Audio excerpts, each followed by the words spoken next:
안녕하세요. 부산 미소담 한의원 턱천점원장 공신호입니다. 담적병을 치료하다 보면 과식 때문에 위장병이 생긴 분들은 지방간이 동반되는 경우가 많습니다. 나쁜 식습관이라고 하면 야식, 폭식, 과식의 식습관이 있겠죠. 이런 식습관이 누적되면서 살이 찌고 고지혈증도 생기고 지방간도 생길 수 있습니다.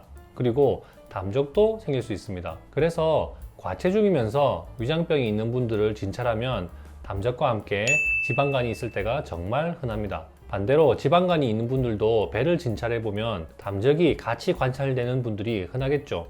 그래서 지방간 치료를 하는 분들에게 담적 치료도 같이 하라고 말씀을 드리고 싶습니다. 지방간은 간에 지방이 축적된 상태를 말합니다. 술을 많이 마시는 것도 원인이 될 수 있고, 술을 전혀 마시지 않는 사람도 영양 과잉의 식사 습관이라면 지방 축적이 생길 수 있습니다. 간혹 아주 마른 체형인 분들도 지방간이 생길 수 있더군요. 지방간의 발생 원인을 생각해보면 과도한 다이어트로 영양 부족 상태이거나 경구 피임약 같은 호르몬제 때문인 경우도 있으니 마른 체형에서도 지방간이 생길 수 있다는 점은 납득할 수 있습니다. 그래도 과체중인 분들이 지방간이 있을 때가 많은 편입니다. 지방간은 약간의 간 수치 상승이 생길 수 있지만 무증상일 때가 많습니다. 간혹 축적된 지방 때문에 간염이 진행되는 경우도 있는데 이건 위험할 수도 있어서 요즘 주목하는 질환입니다. 술을 전혀 안 마시는데 간염이 생겼다고 한다면 이 병부터 먼저 고려합니다. 지방간 치료를 할 때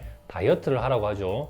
앞서 말씀드렸던 과식, 야식, 폭식하는 식습관으로 많이 먹어서 영양 과잉 때문에 간에서 지방이 쌓인 분들을 치료할 때 해당하는 내용입니다. 이런 분들은 체중의 5에서 10%만 감량하더라도 지방간이 상당히 많이 개선됩니다. 고지혈증이 동반되고 있다면 이것도 같이 좋아질 수 있겠죠. 그래서 운동을 하는 것도 훌륭한 치료법이 될 수 있습니다. 그런데 식습관, 운동하는 생활 습관을 교정하기가 쉽지 않습니다. 수십 년을 이렇게 살았는데 단번에 바뀌겠습니까? 잘 안 되죠. 그만큼 경각심을 가지고 꾸준히 실천해야 치료할 수 있는 병입니다. 그리고 이런 분들의 배를 진찰해보면 배에 딱딱하게 굳어진 부위가 관찰될 때가 많습니다. 그럼 담적도 같이 있을 수 있다는 뜻이니 다이어트를 하면서 담적에 대한 치료까지 같이 하자고 말씀을 드립니다. 보통 다이어트라고 하면 식욕을 억제해서 체중 감량을 하는 것만 생각할 텐데 몸속에 쌓인 습, 담, 적 같은 노폐물을 없애면서 체중 감량을 할 수 있습니다. 담적을 치료하면서 잘못된 식습관을 교정하고 이와 함께 건강하게 체중 감량까지 한다면 몸속에서 생긴 잘못된 대사의 과정도 나을 수 있겠죠.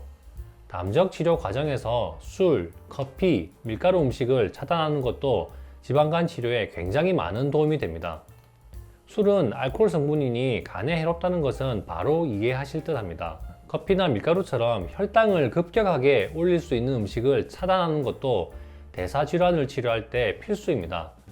담적 치료를 하면서 이런 음식들을 잘 차단하면 지방간이 좋아지면서 관련된 다른 병까지 좋아질 수도 있죠. 지방간 때문에 간염이 진행되기 전에 미리 치료를 시작하십시오. 술을 안 마셔도 지방간이 있으면 간염이 생길 수 있습니다. 간염이 진행되면 섬유화되고 간경화, 간암으로 악화될 위험이 높기 때문에 이렇게 되기 전에 치료하는 것이 굉장히 중요합니다. 지방간이 나으면 간만 좋아지는 것이 아닙니다. 위장병도 같이 나을 수 있고 과체중도 감소하고 여러가지 대사성 질환도 같이 나을 수 있습니다. 이렇게 건강 상태가 개선되면 안색도 좋아지고 동반되는 만성적인 피부병, 피로감도 같이 좋아집니다. 몸이 훨씬 더 개운하다고 하죠. 그리고 좀 더 예뻐질 수도 있습니다.